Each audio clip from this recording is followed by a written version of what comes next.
बेरगाव बियाबाव मुलाम्फागिरिफोरनि लोगो हमनाय आरो समाज रांखान्थियारि सांग्रांथि हाबाफारिया जानानै थांबाय। प्रमद बर' दैदेननाय बिटिआर सरकारनि बानजायनायाव बिटिआरनि सिङाव थानाय मोनफ्रोमबो बियाबाव थांनाय गोलाव समनिफ्रायनो सरकारनि फारसेनिफ्राय मोननो हानाय मुलाम्फा आरो सरकारा जौगाथायनि थाखाय लानाय बायदि मावबिथांखिफोरनि सायाव गुवारै सावरायलायनाय बायदि बाथ्राखौ बिथा खालामनानै मुलाम्फागिरिफोरनि लोगो हमनाय आरो समाज रांखान्थियारि सांग्रांथि हाबाफारि लाबोबाय थानायखौ नुनो मोननाय जादों।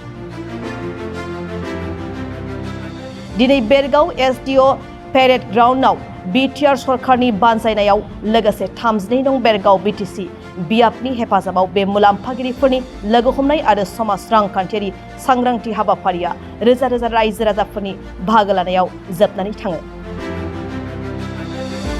जाय हाबाफारियाव बिटिआरनि गाहाय मावफुं सोद्रोमा प्रमद बर'आ गाहाय आलासि महरै बाहागो लानायजों लोगोसे इउपिपिएल राजखान्थि हान्जानि गोबां दैदेनगिरि एमपि जयन्त बसुमतारी, मावफुं सोद्रोमा रनजित बसुमतारी, मोनसे समनि बिटिसिनि बारग' लेङाइ गाहाय मावफुं सोद्रोमा काम्पा बरगयारी, नेरसोन बर'मोनहा हाबाफारियाव बाहागो लानाय जायो। जोंहा बिटिआरनि मोन 40 समष्टियाव जानाय बायदि बेनिफिसारि आरो ससिय' इक'नमिक एवारनेस प्रग्राम जोंनि बिटिआर सरकारनिफ्राय बिटिआरनि गाहाय खुंगिरि मुस्रि प्रमद बर'नि दैदेननायाव जानाय बायदि दिनै 32 नं बेरगाव समष्टियावबो बे एखे हाबाफारिया नैबे साब डिभिजनेल पेरेड ग्राउन्डआव जादों आरो बेयाव 10,000निबो बांसिन जोंनि 32 नं बेरगाव समष्टिनि मोन 14 पिसिडिसिनिफ्राय रायजो राजा बिथांमोना बाहागो लाफैदों आरो जोङो जायफोर रायजो राजा बिथांमोना रेशन कार्ड, अरुणोदय, जब कार्ड, पिएमएवाइ हाउस न', आलारि सोरां, गियान सोरां बिथांखि, अनसाय बिथांखि, रग निर्मल बायदि बायदि जिफोर आसनि मोनबाय, सेल्फ हेल्प ग्रुपनि माइनाव सोरां बिथांखि, बेबायदि माखासे आसनि मोननाय बा जोंनि बिटिआर सरकारनिफ्राय हेफाजाब मोननाय हेफाजाब मोनगिरि एबा बिनायसाफोर एबा बेनिफिसारि बिथांमोनखौ जों खावलायदों आरो गोबां रायजो राजा दिनै बे हाबाफारियाव बाहागो लाफैदों आरो बिथांमोननि जि बाहागो लानाय बिथांमोननि जि नुजाथिनाय बेनिफ्राय जोङो रोखा जादों जे जोंनि बिटिआर सरकाराव बिटिआरनि गाहाय खुंगिरि मुस्रि प्रमद बर'नि दैदेननाय बे सरकारखौ रायजो राजाफ्रा थारैनो गोजोनदों आरो बिथांजों थाफानानै खामानि मावनो थाखाय बयबो राजि जों बेखौ दिनै नुनो मोनदों।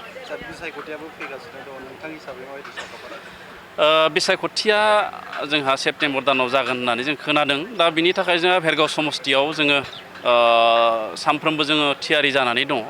2020 मायथाइनिफ्राय बेहाय जोंहा सरकार सोलिबाय। सरकार सोलिनायनि अखानायनिफ्रायनो जोङो बिसायख'थिनि थाखायबो रायजो राजानि जौगानायनि थाखायबो जोङो खामानि मावगासिनो दङ। दा बे हिसाबै 32 नं बेरगाव समष्टिया इउपिपिएल दोलोनि थाखाय जोबोद मोनसे मोजां समष्टि जानानै दङ आरो बेवहाय इउपिपिएल दोलोआ देरहागोना 100% रोखा जानानै दं।